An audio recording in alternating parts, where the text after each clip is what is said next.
Depuis le début de la pandémie de Covid-19, les Gabonais font face à une hausse des prix des produits de consommation, une situation qui a été exacerbée avec le conflit russo-ukrainien en cours depuis février 2022. La lutte contre la hausse vertigineuse des prix a été inscrite comme priorité numéro 1 de l'action gouvernementale d'Alain Claude Billy Bizet. Depuis sa nomination aux fonctions de Premier ministre le 9 janvier et sa déclaration de politique générale faite le 24 janvier 2023.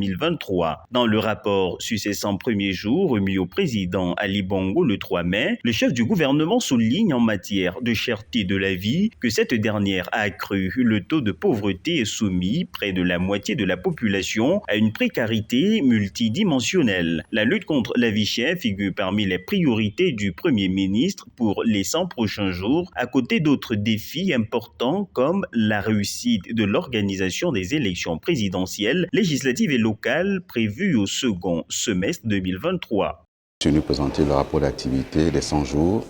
et solliciter du chef de l'État la feuille de route des 100 prochains jours en partant de ce qui a été fait, de ce qui reste à faire et des nouveaux chantiers qu'il faut ouvrir dans les 100 prochains jours, parmi lesquels les chantiers en lien avec le social, la vie au quotidien des Gabonaises et des Gabonais, la santé, l'éducation, mais aussi les infrastructures et bien entendu les questions liées aux élections, puisque vous savez que notre pays va organiser cette année d'importantes échéances électorales.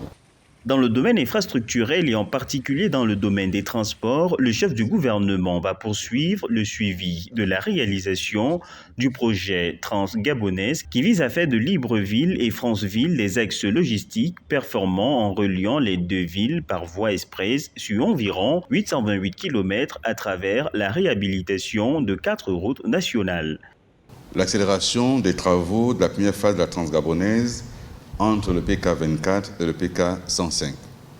Le taux d'exécution est à ce jour à un peu plus de 70%.